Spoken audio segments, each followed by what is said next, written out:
Ce n'est pas Dieu qui crée le nouveau monde pour nous. Jamais. Dieu a fait de nous quoi? Des créateurs. Les circonstances de nos vies, ce que nous vivons ce n'est pas déterminé par Dieu. Dieu nous a donné le pouvoir et l'autorité de définir les circonstances. Vous devez le comprendre. La religion se dit que Dieu est à l'origine de tout. Si je suis béni, c'est Dieu. Si je suis maudit, c'est Dieu. Si je prospère, c'est Dieu. Si je ne prospère pas, c'est Dieu. C'est faux. Ce n'est pas une réalité de Dieu. Dieu nous a déjà dit dans Éphésiens chapitre 1, verset 23 ou verset 3, qu'est-ce qu'il dit? Béni soit le Père de notre Seigneur Jésus-Christ, qui nous a bénis de quoi? De toutes sortes de bénédictions spirituelles. Donc les lieux célestes en Christ. Nous sommes bénis, et c'est un état de fait. Nous n'essayons pas d'être bénis. Nous sommes bénis. Et si, en tant que béni, tu vis la malédiction, c'est que ce n'est pas Dieu, parce que Dieu t'a béni. Vous devez comprendre que Dieu, dans sa souveraineté, nous a permis de participer à sa gloire, à sa dimension de souveraineté. Tu me suis ici. Dans la mesure où Dieu nous a donné la capacité de déterminer les circonstances, de décrire ce que nous voulons voir, de décrire ce que nous voulons vivre. Alléluia. Tu me suis ici. Oui, lorsque tu le comprends, ta vie en Christ devient vie différente. Alléluia. Tu es le seul responsable de tout ce qui se passe dans ta vie. Et Dieu nous dit c'est l'année du nouveau monde. Et Dieu nous dit que nous devons créer le nouveau monde. Donc il y a une responsabilité venant de nous. Et à chaque fois que nous avançons durant ces mois, nous recevons non seulement des outils, des directives et des capacités pour pouvoir pleinement opérer comme Dieu le veut. Amen.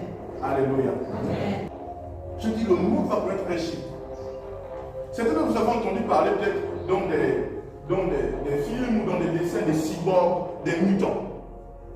Les cyborgs et les mutants vont être pleinement manifestés durant cette année. Des êtres qui ne sont pas humains, que ce soit des robots ou des êtres corrompus. Cette année, le monde connaîtra vraiment un chiffre. Donc le nouveau monde n'est pas seulement à propos de l'Église, c'est une vision globale. Tout le monde me suit.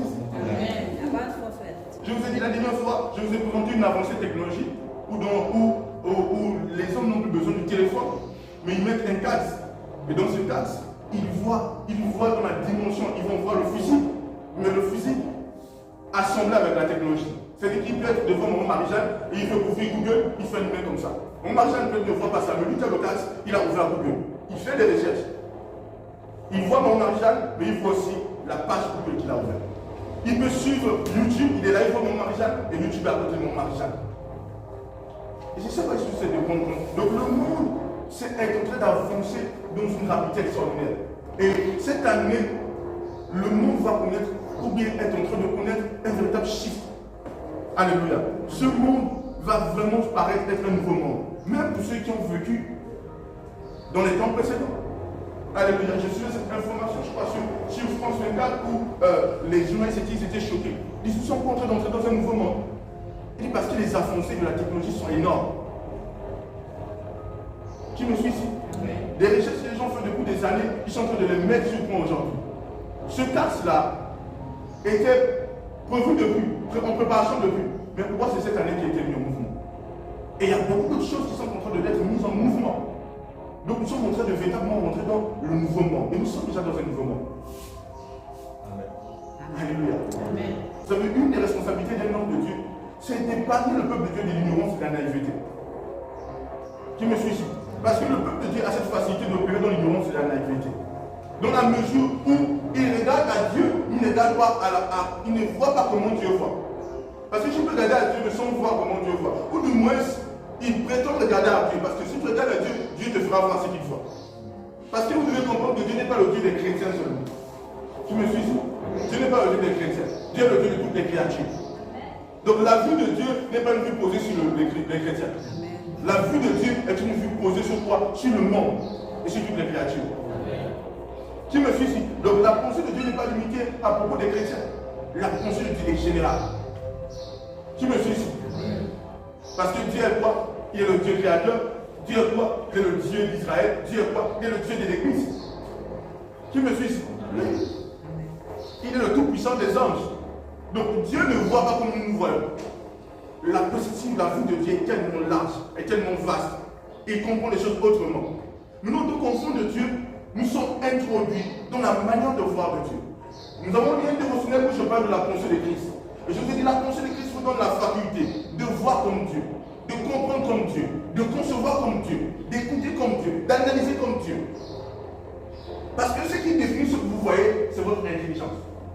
Ce qui définit ce que vous écoutez, c'est votre intelligence. Votre dimension ou votre manière d'interpréter les choses dépend de votre système de pensée. Qui me suit ici? Oui. C'est pourquoi, si vous avez la pensée de Christ, vous allez voir les choses comme Dieu. Vous allez entendre les choses comme Dieu. Vous allez penser comme Dieu. Soit aujourd'hui, Dieu est sur le point de nous libérer la pensée du moi. Peu importe ce que tu as vécu durant les 2 premiers mois de l'année. Ce mois, si tu décides de naviguer sur les ailes de la parole, la vision du moi, la pensée de Dieu pour le moi, quelque chose d'extraordinaire va se passer. Le problème, c'est que certaines personnes entendent la parole du Seigneur, ne prêtent pas attention. Beaucoup ne connaissent pas le pouvoir de la parole du Seigneur. Il y a un pouvoir dans la parole du Seigneur. Et si tu peux te poser sur ce pouvoir pour agir, la foi vient de quoi? Qui vient de quoi? La parole de Dieu, quand on dit la parole de Dieu, qui a annoncé cette parole-là? Hein? Parce qu'on dit Jean, c'est la parole de Dieu. N'est-ce pas? Jean, c'est la parole de Dieu. Hein? Mais Jean, c'est quoi? Jean, c'est l'interprétation de Jean en fonction des événements qu'il a vécu. C'est vrai qu'il a rapporté des événements, mais il a communiqué son interprétation. Donc en fait, la parole de Dieu ici se base sur l'interprétation ou sur la manière de concevoir l'histoire de Jean. Et nous disons ici, c'est la parole de Dieu. C'est comme ça que je dis. Parce que Jean avait la résurrection de Lazare comme les autres n'ont pas vu. Il est le seul qui rapporte la résurrection de Lazare et fait sortir les détails. Tout le monde me suit ici. Donc la parole de Dieu ici, c'est la parole de l'Esprit de Dieu à travers un homme. Même à travers un fils de Dieu. Alléluia. Jean était un fils de Dieu. Alors vous devez comprendre que la Bible dit quelque chose de très important. La Bible dit, c'est poussé par l'Esprit de Dieu que les hommes ont parlé de la part de Dieu. J'ai entendu parler de ça. Tu as lu ce passage? C'est poussé par quoi? Que les hommes ont parlé de quoi? De la part de Dieu. Donc le problème n'est pas de que les hommes ont parlé, c'est de la part de Dieu. Non, ce matin, je vais te dire que de la part de Dieu, Dieu donne une vision du moi. Et cette vision est la parole de Dieu pour nous. C'est-à-dire que Dieu se suscite tellement de nous qu'il a donné une parole pour nous. Une parole de moi.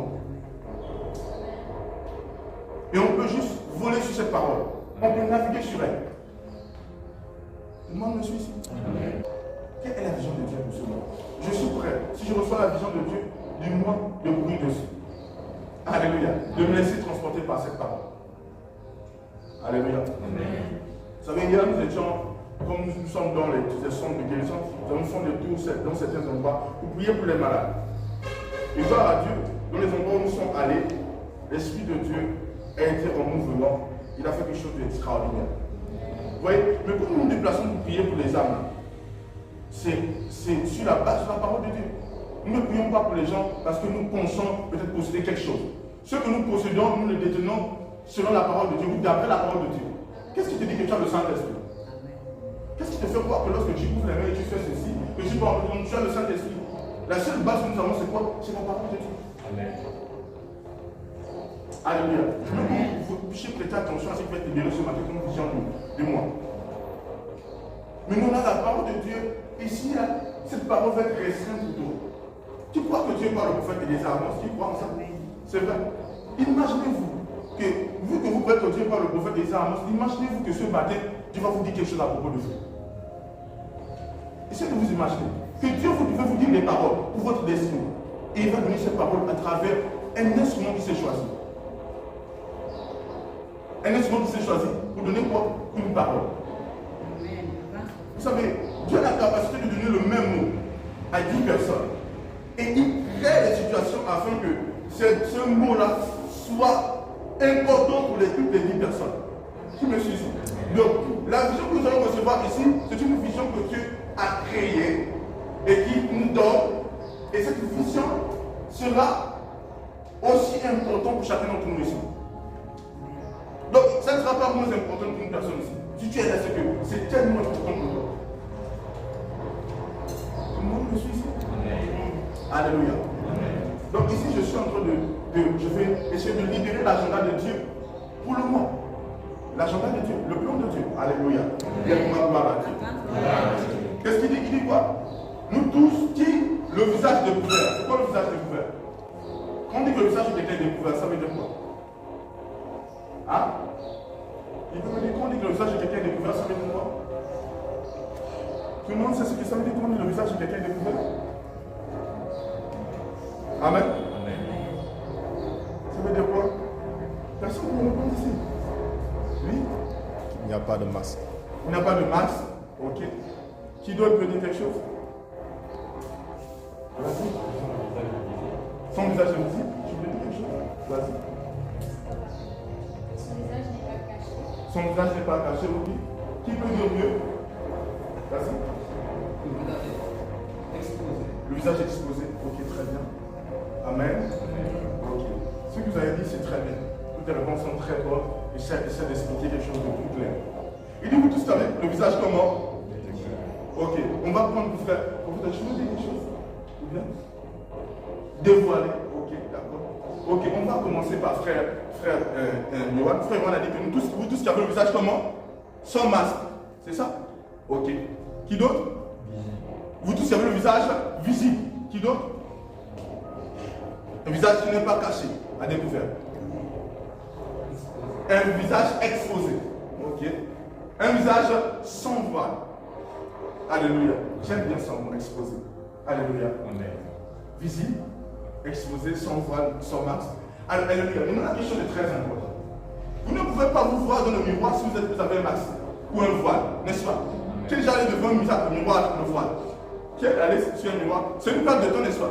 D'aller devant un miroir avec quoi? Avec le voile. Alléluia. Amen. Donc, vous ne pouvez pas venir devant un miroir avec le voile. Regardez, on a un grand miroir à l'extérieur derrière. Si moi, Agnès vient avec le voile devant le miroir, elle ne pourra pas se voir. N'est-ce pas? Et ici, nous tous qui avons un visage, nous tous, nos visages découverts, contemplons comme dans un miroir la gloire du Seigneur.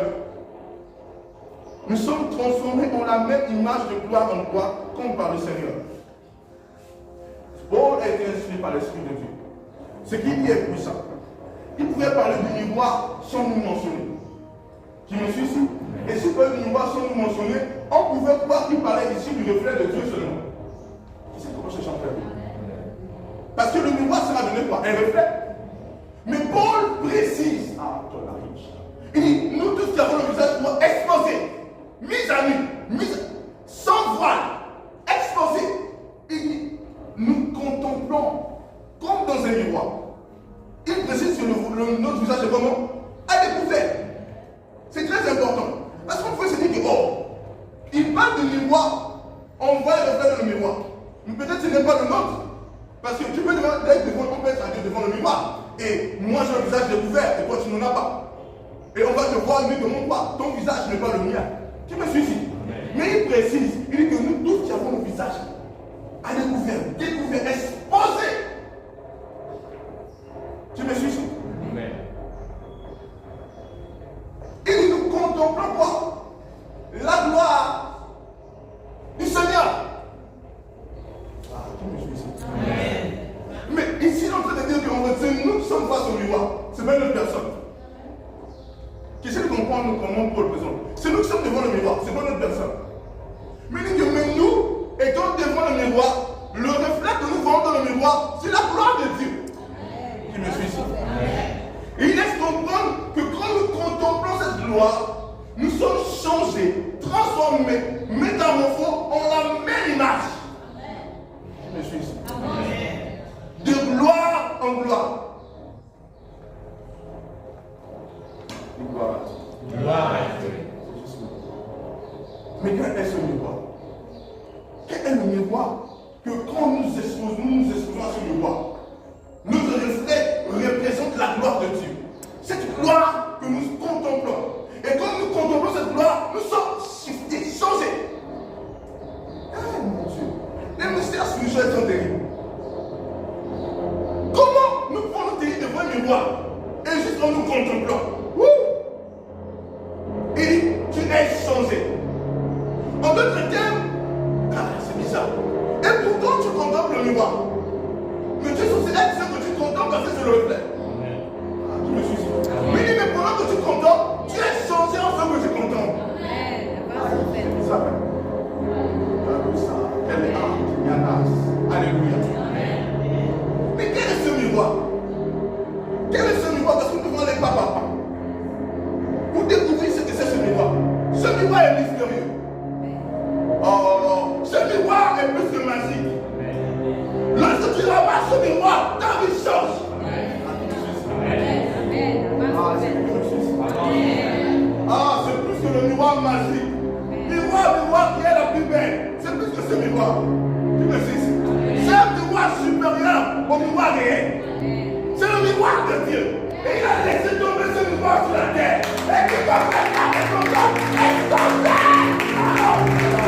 miroir me dit, je vais te contempler, je vais changer, je vais transformer. Tu me suis ici.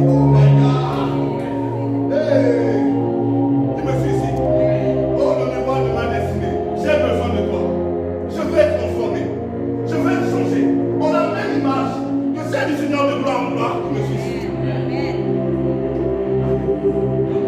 Oh my God. Ce miroir n'est pas loin de nous. Alléluia. Oh, il n'est pas loin. Oh, alléluia. Alléluia. Et à travers ce miroir, nous pouvons voir la gloire du Seigneur. Oh. Jacques chapitre 1, verset 23. On peut dire? Oh, gloire. Oh.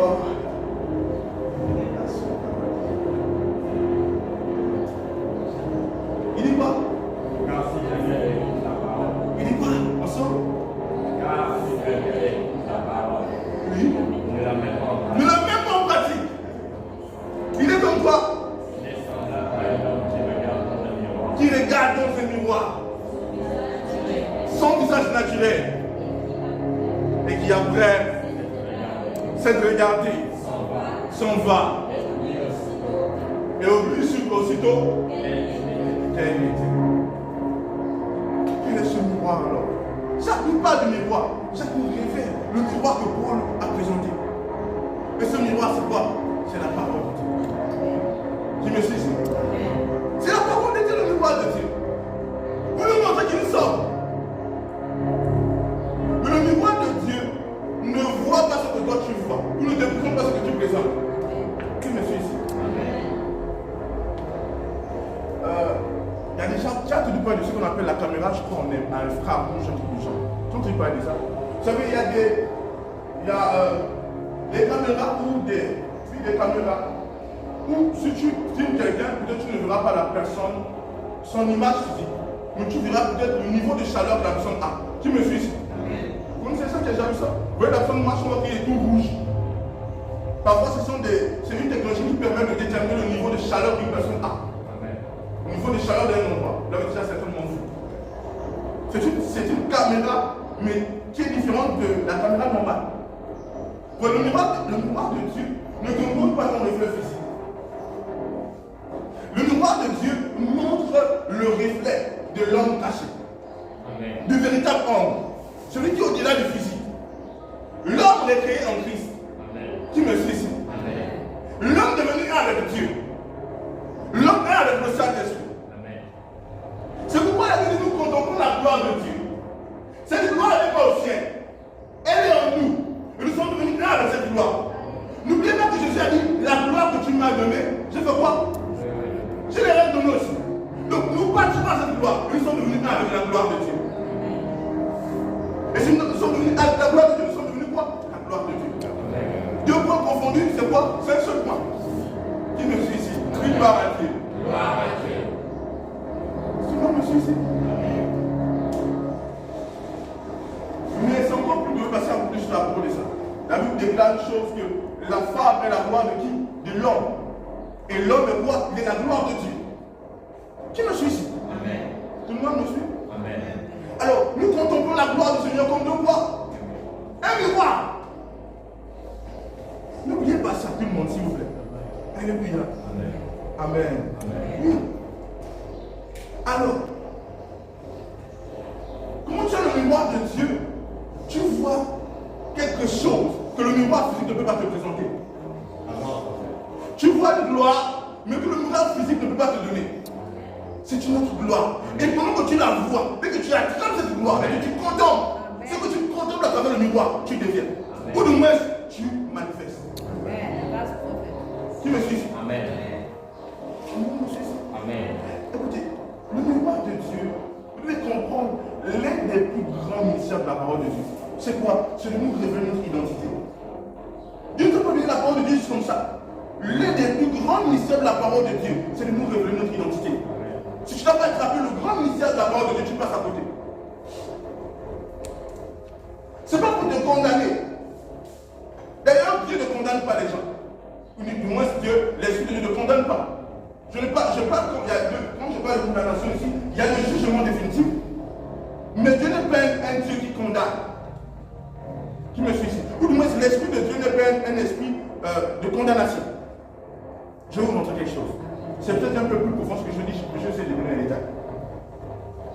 Je vous ai déjà parlé de la différence entre l'esprit qui accuse et l'esprit de conviction. Qui s'en souvient? J'ai fait comprendre que l'esprit de Dieu est un esprit de conviction et non un esprit de quoi? D'accusation. Donc l'esprit de Dieu, il vient te convaincre, il ne t'accuse pas. L'esprit d'accusation fait quoi? Il condamne. Tu me suis ici? Oh, tu as menti hier, tu es une pécheresse. Tu as menti hier, tu es un pécheur. C'est l'esprit d'accusation. Tu as fait ceci, tu es un pécheur. Mais l'esprit de conviction te dit, oh mon frère, tu as mal fait. Tu n'es pas pécheur, tu es saint, mais c'est mal. Tu dois manifester ta nature. Donc il y a une différence entre l'esprit d'accusation qui condamne, mais l'esprit de conviction qui éclaire. Qui expose, qui illumine, qui révèle, qui corrige. C'est pourquoi quand vous êtes condamné, quand vous accusez, quand vous sentez la condamnation, c'est pas Dieu, c'est les démons. J'ai pu avoir un cinquième frère qui me dit, mon frère, c'est compliqué pour moi. J'ai vu une vie tellement bizarre, une vie corrompue. Il me dit, j'ai du mal à venir à l'église parce que ce que j'ai vu est tellement sale que je n'ai plus le goût de venir à l'église. Tu vois? En fait, lui, c'est dit qu'il est tellement dur qu'il ne peut pas venir à l'église. En fait, ça, c'est pas l'œuvre du Saint-Esprit. C'est l'œuvre de l'accusateur. L'accusateur dit, tu es tellement sale, tu es tellement un pécheur, tu ne peux pas faire quoi à l'église? Reste à la maison. Ça, c'est l'œuvre de quoi? L'accusateur. Le Saint-Esprit te dit, oh, je sais que tu as mal fait. Mais n'oublie pas, je suis venu pas pour les saints. Je suis venu afin de rendre les hommes saints. Il dit, mais tu as reçu Christ, tu es déjà saint. Mais ça, ce sont des erreurs. Tu peux t'élever au-dessus de ça. L'Esprit de Dieu parle d'une autre manière. Il ne parle pas comme l'esprit des hommes. Il ne parle pas comme le diable. Qui me suit ici? C'est comme devez faire attention. Il y a des gens, ils n'arrivent pas à avancer dans Dieu parce qu'à chaque fois, ils se culpabilisent. Je suis pas en train d'encourager, d'inviter aux gens à vivre des mauvaises choses qui ne sont pas conformes à Dieu et de se plaire. Vous devez comprendre ce que je suis en train de dire. Parce que vous savez, dans le message de la grâce, il y a une démarcation.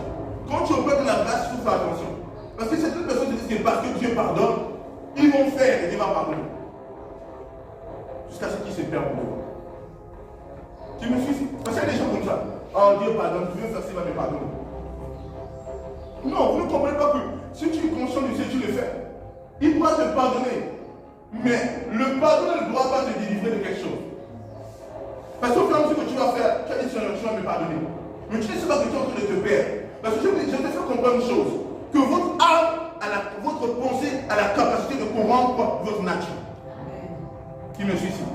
J'ai dit quoi? Ceux qui vont en enfer, s'ils sont de nouveau, c'est parce que leur pensée est corrompue. Ton esprit est de nouveau, mais si ta pensée est corrompue, il y a des gens qui ne savent pas le pouvoir des pensées. Si ta pensée est corrompue à l'église, tu as l'église, ta pensée est corrompue, c'est compliqué pour toi. Et vous savez, il y a des gens qui ne connaissent pas le pouvoir de ce qu'ils pensent.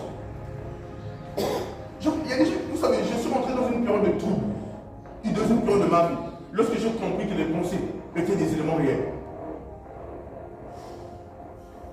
Parce que c'était compliqué parce que Satan voulait me faire tomber dans une phase. Et de me dire, tu vois, tu ne contrôles pas tes pensées. Et ce que tu penses faire une réalité. J'ai chancé ça dessus. Mais je peux regarder un frère, une soeur et dire, oh, il m'énerve, elle m'énerve. Quelqu'un peut regarder plus.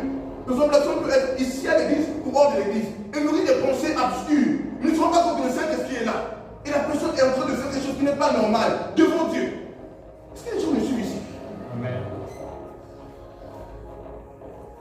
Tout le monde me suit? Amen. Oui. La pensée n'est pas rien.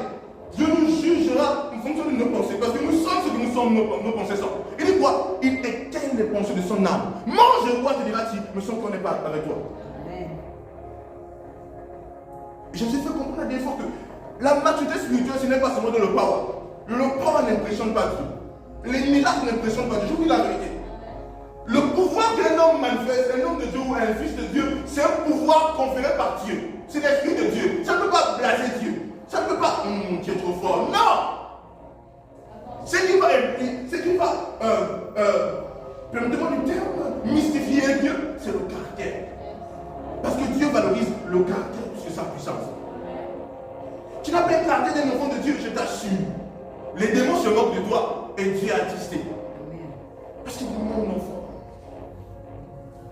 Il est mon enfant. Il y a des gens, ils permettent toutes sortes de pensées. Ils ne se rendent pas compte du pouvoir des pensées. Ta pensée peut t'emmener en enfer, bien que tu es né de nouveau. C'est que beaucoup de chrétiens ne savent pas. Bon, je suis né de nouveau, je vais aller au placement paradis. Je vais vu ce que je veux vivre. Tu te trompes. De même, tu adores de corrompre sa nature. Adam n'était pas destiné en enfer. Adam n'était pas destiné à mourir. Il a fait quoi? Il a corrompu sa nature. De même, un fils de Dieu peut corrompre sa nature. Qui me suit ici? C'est la vérité que je vous dis. Et c'est ce que beaucoup des enfants de Dieu ne comprennent pas. Qu'ils ont le pouvoir de corrompre leur nature sans se rendre compte.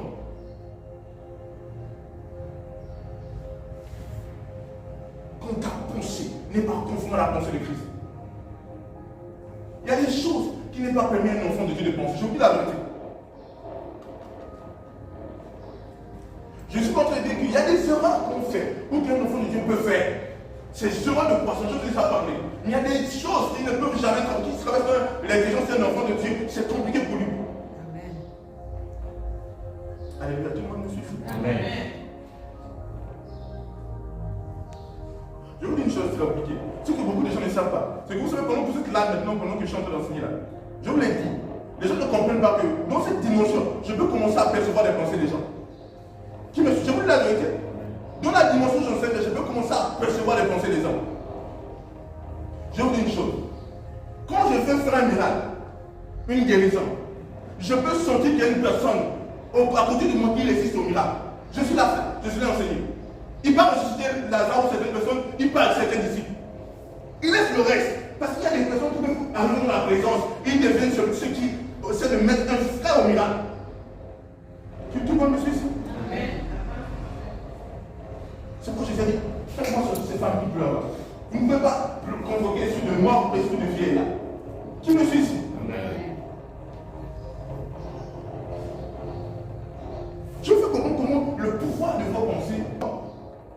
Quand tu arrives devant Dieu, tu vas dire, Dieu, je partais plus le dimanche à l'église. Qui me suit ici? Amen. Amen. Dieu, je suis à l'église avant tout le monde. Et j'ai positionné les chaises. Personne ne me voyait. Mon homme de Dieu m'a dit, c'est trop glorieux. Dieu, je faisais ça à l'église, je faisais ça. Dieu te dira, ok, c'est bien. Est-ce que tu sais que moi je ne regarde pas à l'extérieur? Je regarde au cœur. C'est la pensée que j'aime. Il me dit, mais regarde, le problème c'est quoi? C'est que là c'est plus moi.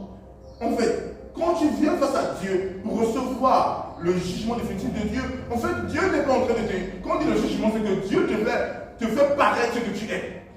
Tu me suis ici. Amen. Vous savez, quand on arrive le jour du jugement, c'est ce qui se passe, mon margin. Vous savez, vous avez déjà vu le potier. Vous voyez le potier. Lorsqu'il fait une forme au vase, quand le vase passe durant le feu, alléluia, c'est plus possible que le vase soit quoi? Soit encore manipulé. Parce que le vase est passé dans quoi? Dans quoi? Le feu. Donc, c'est plus possible de mouiller. S'il mouille, ça ne va pas pouvoir être modé. Non. Parce qu'il est déjà dans son état final. Et c'est comme ça lorsqu'une âme comparée devant Dieu. Quand une âme comparée face à Dieu, pour que Dieu donne un jugement, c'est plus possible que Dieu dise encore qu'il y a la récompense. Non, c'est plus possible. Parce qu'il est dans un état définitif. Tout le monde me suit ici? Amen. Alléluia. Amen. Tout le monde comprend ce que je suis en train de dire. Tout le monde. Tout le monde. Alléluia. Amen. Nous avons vu que la parole de Dieu, c'est quoi? Le miroir de Dieu. Je suis fait comprendre que l'un des grands missions de la parole de Dieu, c'est de faire quoi? Nous révéler notre identité. La parole de Dieu ne nous révèle pas sur notre identité en tant qu'enfant de Dieu. La parole de Dieu nous révèle les attributs et les composantes de notre nature divine. Amen. Je dis quoi? La parole de Dieu nous rappelle les attributs et les composantes de notre nature divine. Je me suis ici. Amen. Donc quand tu prends la parole de Dieu, la parole de Dieu parle de toi. La parole de Dieu te dit ce que tu es. Je vous ai dit, il y a des gens, on les a bâtis comme des moutons. C'est un peu que je vous dis, je ne sais pas du caractère. Quelqu'un peut marcher comme ça, mais son caractère est comme le caractère de mouton. C'est des caractères de chien, de serpent. C'est quoi Jean-Baptiste disait race de vipère.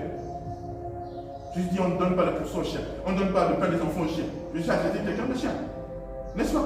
Pensez-vous que Dieu a insulté ici? Non. Il est en train de mentionner le caractère. Parce que je fais comprendre que dans le règne animal, il y a ce qu'on appelle la dimension du caractère.